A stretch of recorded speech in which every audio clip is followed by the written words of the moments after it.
Alright, hey guys, how's it going? Chase here, and welcome back to another episode of Minecraft.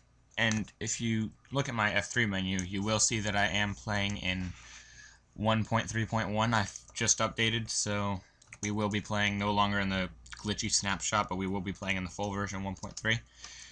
And in the last couple episodes, things we talked about were number systems and binary, and I taught you about binary. I taught you what binary is, but I never taught you anything about like how binary could be used within an ALU. Well, not so much an ALU. I'll get into what an ALU is in a second right here. I told you binary has two states, and those two states are off and on, and those are represented by 0 being off and 1 being on. And also in the last episode I covered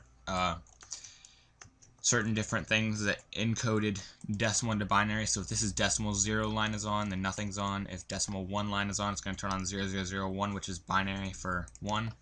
Decimal 2 line is on, it's going to turn on 0010, which is 2. And so on and so forth. I also talked about this right here, which is a binary to decimal decoder. So instead of doing decimal to binary, it's doing binary to decimal. And this is only a 2-bit one. This is easily expandable. I told you how it's expandable in the previous episode. Not going to go into it too much, but I'm just going to explain right here that this is the decimal 0 line, this is the decimal 1 line, and this is the decimal 2 line. So 00 is inputted with a binary, and I'm getting the 0 line turned on. If I put in 01, it's going to turn on the 1 line, and if I put in 0 or 10, which is 2 in binary, I'm going to get the 2 line on. But if I put in like 3, which is the highest number I could have with 2 bits, then none of them are going to be on because none of them meet the requirements for a 3-bit number. I have to build a separate thing for a 3-bit number. Anyways, now that I've dragged that on long enough, in this episode we're going to be talking about binary addition. And in the episode after that, we'll be going to binary subtraction. The reason I'm waiting for that is until the next episode is because it's not nearly as simple as binary addition. Binary addition is exactly like regular addition. Let's take this number right here in addition, and let's, I had to put a space there or else it wouldn't have worked properly. And we're going to add that. Because this plus sign will take up one space right here, and I wanted to have a space right there. It's just my OCD, I guess. Anyways, we're going to have a plus, and we're going to put in just some other random number. Is that the same number of digits? Let me see. 1, 2, 3, 4, 5, 6. Okay, that's 7 digits. I guess we'll make them both 8 digits, just to get it off. Anyways, right here. Then we're going to put a line right here, just kind of for simplification. And then you're going to take 1 plus 1. Now 1 plus 1 is 2. And since 2 involves a carry, you're going to place your sum here. And 1 plus 1 is 2. So you're going to have put 2 in binary, which you're going to have a carry of 1 and a sum of 0. So it's going to look like that. And then you're going to go, well, we have the carry of 1 up here. I actually just pointed at my screen like you could see my finger. But anyways, you have the carry of 1 sitting on top of here, so you're going to take the carried 1 and you're going to add it to this one, which is 1, 0. And then you're going to add that to 0. And that's going to give you another 1, 0. So now we have 1, 0, 1, 0. And that has no carry. Or wait, yes it does. It has a carry as well. So the carry is also going to come up to here, and then you're just going to add 1 plus 1 equals 1, 0 plus 0 equals 1, 0. So we're going to make that 1, 0, 1, 0, 1, 0. That's currently our binary number, and I would write from right to left, but you can't do that with the Minecraft text thing. I can't go back to a previous space and type it in. If I could, I would. So I have to erase it all and then type it out what the next answer would be. Anyways, as I said, you're going to have the carry up here. So now you're going to have the carry. 1 plus 0 is 1, plus 1 is 1, 0. So that's 1, 0, 1, 0, 1, 0, 1, 0. Gosh. There we go. And then you're going to take that carry and you're going to add it to 0, 0, which is literally just 1. So now we're going to have 1, 1, 1, 1, 0, 1, 0, 1, 0, 1, 0.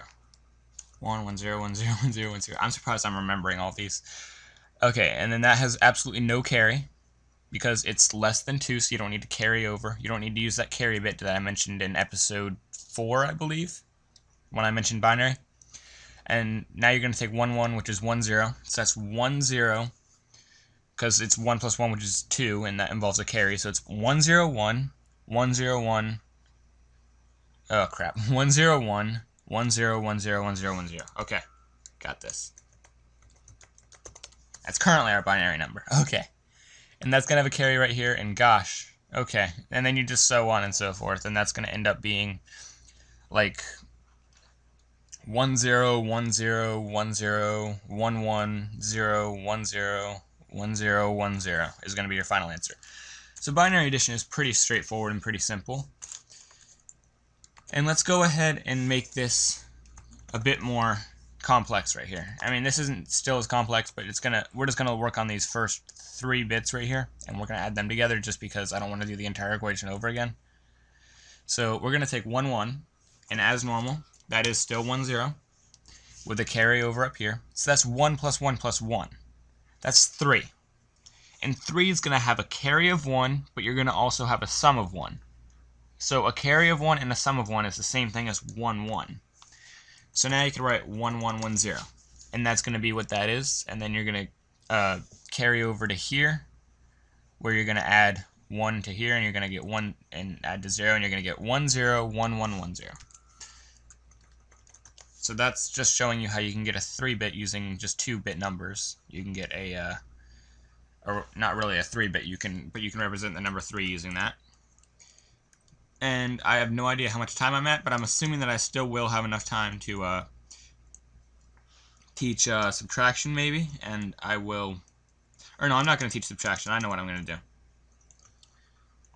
Let me use this new emerald block because this looks beautiful with redstone on top of it, and it still contrasts very well.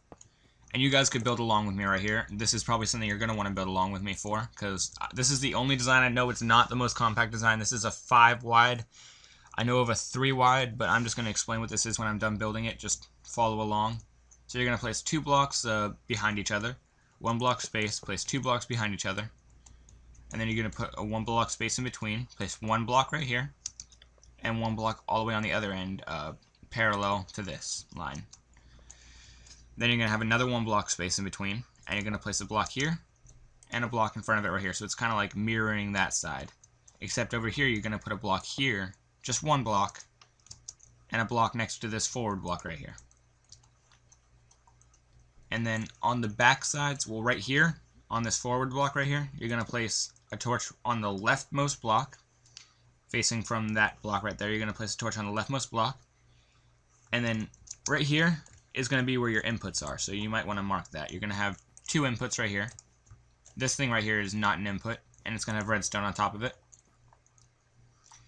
And then you're going to look on both of these right here, and you're going to place torches like that with blocks on top of both of the torches. Or no. Is it on top of both the torches? No, it's not. It's just on top of these first torches, so it makes like a little corner thing right here. And then you're going to come down here, and you're going to place redstone along there, like that, along this middle line. And you're going to come out with this 2 times, and you're going to come over 1. And then you're going to place some redstone right here on top of this, like, it looks like an L shape. I don't know. And then right here you're going to place a torch. And this right here is the, right here is going to be your final output. So you're also going to want to place, looking at your final output right here, you're going to place a torch here and a torch here. And you're also going to place redstone right here and redstone right here. Then you're also going to place a torch right here, and I believe a torch, yeah, a torch right here. So now it looks like that. And then right here on the rightmost side, from looking at the inputs, if you go to the rightmost side, right here, this 1 block in between space, you're going to go 2 up. You don't have to break this block out right here, but I do because it saves space. And then you're going to place a block on top of this wire from facing the input. So there's going to be a block on top of that. And then right here you're going to place redstone. Right here you're going to place redstone. And you're going to come back inside here and place redstone in there. And then looking at this little L-shaped thing that I told you to put 2 redstone on the 3 side right here, you're going to take a torch and place 1 right here and 1 right here. And you're also going to come to the other side and place a single torch right there. And I just accidentally placed a secondary torch. And that's not done yet. I'm missing something, and I'm not aware as to what it is. And I keep placing blocks. I keep having like little mouse spasms. Oh yeah, okay. And then looking at the outputs, you're going to place a block right here and a block right here. And that's all that it is. It's this little circuit right here. And it's got a name to it. And I'm going to name these inputs here in just a second. I already have a sign on me. Okay. In 1. And it helps if you label these along with me so that way you can become familiar with what they are. In 2. I want the space in between. My OCD. No, that's not a space. That's a space. And then right here you're going to put capital C and then in. Lowercase n. And then out over here, you're going to place, on this wire coming out of the right side, you're going to place one that says C out. And I'll explain what all these signs mean momentarily. Time set 0800, that'll do. And we'll call this one right here the sum. This is the final output right here. And then I'm going to go ahead and place sticky pistons. I need those, and I need that. Don't really need that. Okay. You're gonna place I'm gonna go ahead and place sticky pistons because these two right here, which are known as the C out and the sum, are gonna get sticky pistons because those are the outputs, and these right here are your inputs per se. And I probably should have thought this out better. Dang it. I have to replace these. This one is still N1. Doesn't matter what you label these. This one could be N2, this one could be N1. They could both just be labeled N. They both do the exact same thing, and I'll explain what it is in a second. But I'm just going to label them N1 and N2 just for familiarization. Dang it, placing signs everywhere. Anyways, what this is this is what adds binary numbers. And this is, dang it, what am I doing placing signs? Okay, you know, I'm not even going to hold the signs anymore. I'm having like spasms. And I'm going to place orange blocks for our final, on top of our final outputs because it helps make it stick out more. Anyways, this right here adds binary numbers. This is known as a full adder. And literally, you could just go ahead and try it right now. You put your 3 bits into here. This is going to be like 1 plus 1. And 1 plus 1 is 2. Which is, remember how I told you how we have, let's look at this right here in binary. I told you how we have to carry this digit over for a 2, and this right here was going to be our sum. Well, that bit right there with the carryover is known as the carry out, and the sum is what the every digit after that is. So if we look at the number 1 plus 1, come on. You're going to do this to me now? There we go. So if you have 1 plus 1, that's going to be 1, 0 in binary because you have to carry 1 over. So 1 plus 1 in this case, which is 1 plus 1, is carrying over 1 and having a sum of 0. So your carryover is your C out, and your sum is right here, which is everything after the carry out. And you could try this in any combination. 1 plus 0 plus 1 is still going to equal carry out of 1, and what? Dang it, why the heck am I spazzing out and placing signs?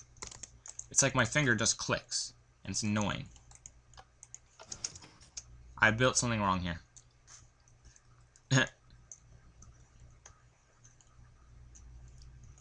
I messed something up. Somewhere along the lines, I messed something up. And I am still placing blocks without even knowing it. Dang it, stop. Finger. The hell? I have to figure out what that just did.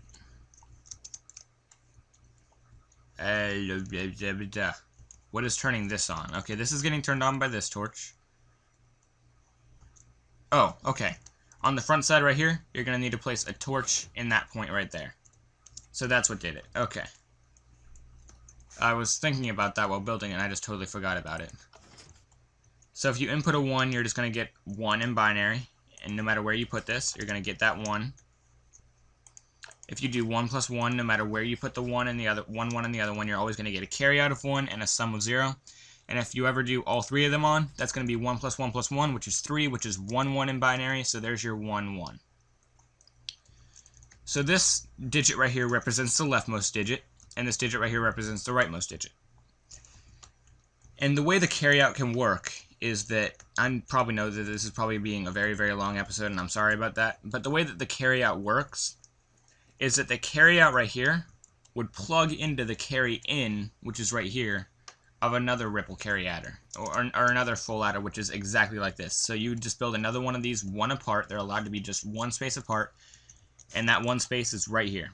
So you could literally put the carry in block right here, right there. That's the exact same design as the carry-in block because it goes into this torch right here. And you could just have them one apart. And this is not the most compact design. And I don't have the most compact design with me right now because I totally forgot how to build it. But this is known as a ripple carry adder because it ripples over. You cannot find the second adder's final answer until the carry out goes into the carry in. And as you can see, the carry in affects our sum. So if we have a carry out going into the carry in of the next one, well, hold on, I'll just pause the video and I'll show you real quick what it is when I am back. Alright guys, I'm back, and as you can see, I've just built a secondary adder, a second adder right here, and as I said, they're one apart, and this wire from the carry out goes straight into the carry in. So now we have two outputs right here, and these are also still going to be symbolized by these pistons with an orange block on top. And this one right here is our final carryout. It just gives us an extra bit on our adder. So right here, as you can see, we already have a 1 in there. But if we have 0, 0, 0, 0, they're all going to be off. If we have 1, this one's going to be on. And we have 2, the carryout's supposed to turn on, but the carryout goes into here and becomes the 1 input for right here. None of these other inputs are on, so it's just like adding 1 plus 0 plus 0, so it's going to turn on the sum. But this sum is also the carry out of this number. So this sum is the carry out of this number, and if you do that with more digits, that sum is going to be the carry out of this number, which is the carry out of this number, and so on and so forth. And it's called a ripple carry adder because you cannot have the final result until you know if there's going to be a carry from this adder. You don't know if there's going to be a carry from this adder, so you cannot get the final result from this adder until you get the final result from this adder. There are other adders known as look-ahead adders, but I've never gone into those and what they do and how they work. Excuse me, sorry about that. But as you can see, this works right here. And if I apply an input right here, it's going to add 1 more to it. So it's going to be the carryout plus 1, which is going to turn on this final carryout. And plus 1 is going to turn on both of those. So an easy way to think of this is that this right here is remember how I told you how the rightmost bit in binary, like this right here, the rightmost bit is the 1 bit, then the 2 bit, then the 4 bit, then the 8 bit, then the 16 bit. Well, this is that 1 bit, and this is that 2 bit, and this is that 4 bit right here, this final carryout. And you can just keep stacking them over as big as you want, and they will do the exact same thing. But this episode has dragged on quite long, and I'm going to end it off right here because this was a lot of explaining to do. It's been a lot of explaining for the past few episodes. Anyway, I guess that's going to be it for this episode, guys. So, yeah, thanks for watching, and have a nice day.